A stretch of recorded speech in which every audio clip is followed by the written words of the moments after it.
À mi-chemin entre le Galaxy S22 et le S22 Ultra, Samsung propose le S22 Plus. Il est présent pour proposer un format plus grand que le S22. Par contre, est-ce que le prix de 1059 € justifie le fait d'être en sandwich entre la capacité et la puissance? Est-ce que face au S22, il y a de gros ajouts? Je ne pense pas. Est-ce que face au S22 Ultra, il y a des concessions? Forcément, on n'a pas la présence du stylet, on n'a pas autant de RAM et on n'a pas cet écran Quad HD+, enfin ces petits ajouts que Samsung décide de laisser au S22 Ultra. Il est totalement dans l'ombre de ces deux modèles. Pour résumer, ce Galaxy S22 Plus possède un écran de 6.6 pouces face à 6.1 pouces sur le S22. Il a donc un plus grand écran, mais pas une plus grande définition, puisqu'il reste toujours en Full HD+. On a également l'Exynos 2200 avec 8 Go de RAM, tout comme le S22. On a le même capteur principal de 50 mégapixels. On a également la possibilité de filmé en 8K 30 images secondes, deux versions 128 ou 256 Go, une batterie de 4500 mAh, forcément elle est plus grande que le S22 et donc une batterie plus conséquente et de rigueur face aux 3700 mAh sur le S22. Dans les faits, il a simplement une plus grande batterie et un plus grand écran. Ce sont donc non des ajouts supplémentaires mais des ajouts conséquents pour pallier au format. Samsung reprend les codes design des S21. Ils avaient plutôt plu, j'avais apprécié le fait que le cadre photo soit intégré directement au châssis. Ça change un peu de ce que l'on avait chez d'autres constructeurs et en plus de ça, ça crée une identité à la gamme S qu'elle n'avait plus tant que ça il y a quelques années. Du verre dépoli, le cadre en acier inoxydable, ce qui rend le toucher beaucoup plus premium et robuste. D'accord, le smartphone est un peu plus large, mais ce châssis n'est pas plat, il est très légèrement bombé et permet d'avoir une excellente prise en main, surtout que l'arrière est plat et on a cet aspect quand même assez volumineux en main. On s'y fait, ça reste confortable et surtout ça reste solide lorsqu'on le tient. C'est ce côté premium que l'on attendait sur les S21 et que Samsung décide de remettre sur les S22. Le module photo est toujours intégré au châssis, du moins on dirait qu'il est posé. On a du corning du Gorilla Victus Plus en termes de protection, c'est la meilleure protection d'écran que l'on a actuellement sur le marché. L'écran est également plat, comme l'arrière. En fait, les S22 et S22 Plus laissent le choix sur le format. Si l'on souhaite un smartphone puissant et compact, ou si l'on souhaite un smartphone puissant, grand, pour consommer du contenu et être beaucoup plus confortable. C'est plus ou moins sur ça que le choix peut se faire entre les deux. Je ne l'ai pas trouvé très lourd. En plus de ça, les bordures sont très fines et Samsung réussit une très bonne chose, supprimer le menton. Puisque la bordure sur le bas de l'écran, ce que l'on appelle le menton, disparaît quasiment et s'adapte au reste des bordures de l'écran, c'est-à-dire des bordures très fines pour mieux intégrer les connectiques et avoir une cohérence sur l'avant. Et pour rester sur cet écran, c'est un écran AMOLED dynamique 2 Hz. L'un des meilleurs écrans du marché, c'est un écran très lumineux et qui met toujours en avant le savoir-faire de Samsung. Même sans doute, elle est très agréable. Le format permet de jouer, de regarder des films de façon très à l'aise. La colorimétrie est très flatteuse à l'œil. Peut-être même un tout petit peu trop. La définition est amplement suffisante, le taux de rafraîchissement d'image monte jusqu'à 120 Hz en adaptatif, puisqu'on a 60 ou 120 adaptatifs, à savoir que ça permet d'économiser en batterie, d'adapter le rafraîchissement d'image selon l'application et le contenu, vous serez donc entre 48 et 120 Hz selon ce que vous visionnez. Ça apporte de la fluidité lorsque l'on navigue sur les menus, dans certaines applications, lorsque l'on scrolle, lorsque l'on swipe, enfin bref, vous savez ce que c'est, je ne vais pas épiloguer sur ça. L'Exynos 2200 est un excellent processeur. Alors oui, il sera en retrait face à la version américaine Snapdragon. Forcément, chaque année, on délibère dessus. Il y a toujours ce petit retrait face à ce socle.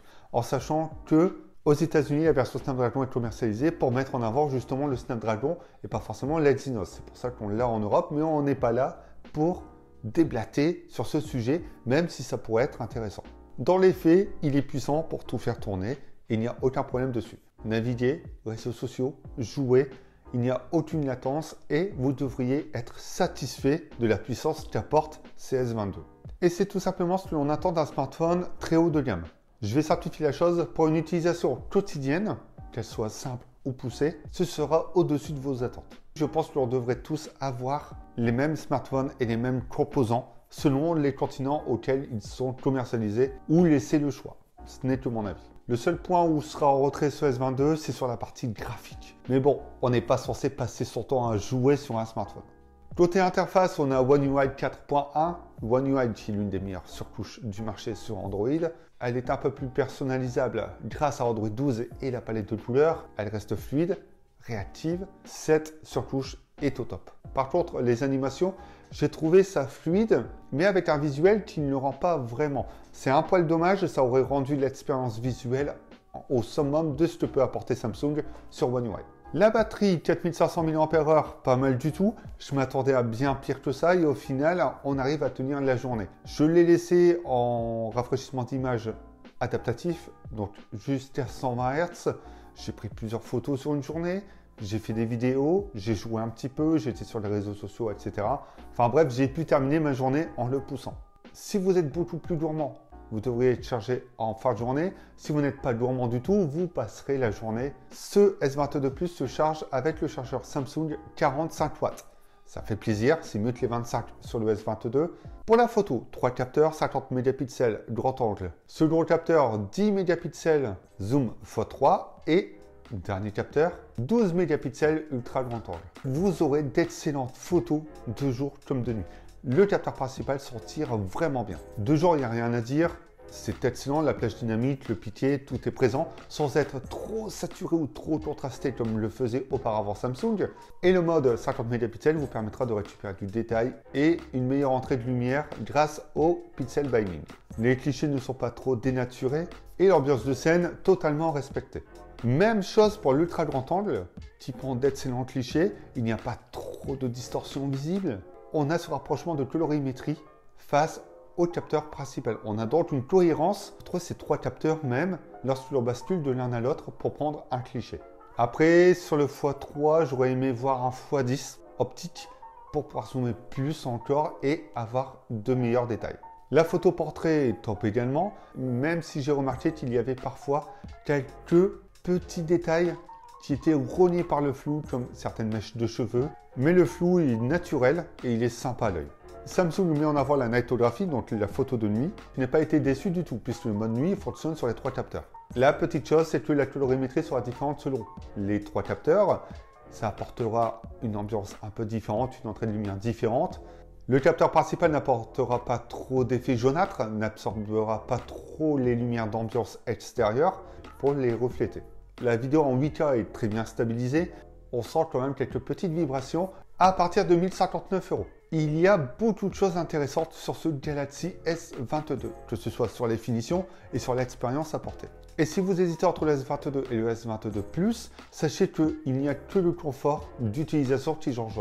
Soit vous souhaitez un smartphone compact et qui vous sera utile au quotidien sans vous gêner, soit vous prenez un gros smartphone qui sera utile pour vous pour consommer du contenu et qui sera bien plus confortable. C'est plus du confort que de la puissance. Sinon, c'est un smartphone très réussi. Samsung remet le blason très haut de gamme sur le Galaxy S. Par contre, face au S21, je ne sais pas si l'évolution se fera réellement ressentir. Il est réussi, il est un peu cher, je l'aurais plus vu entre 800 et 900 €. On aura un prix beaucoup plus juste, beaucoup plus raisonnable, qui le rendra beaucoup plus intéressant. Cette vidéo est terminée, n'hésitez pas à dire ce que vous pensez de ce Galaxy S22 dans les commentaires. Vous pouvez également liker cette vidéo et vous abonner à la chaîne. D'autres produits Samsung ont été testés, vous pouvez aller checker les contenus. Pendant ce temps-là, on se retrouve bientôt pour d'autres vidéos. Prenez soin de vous et n'oubliez pas, amusez-vous avec vos smartphones.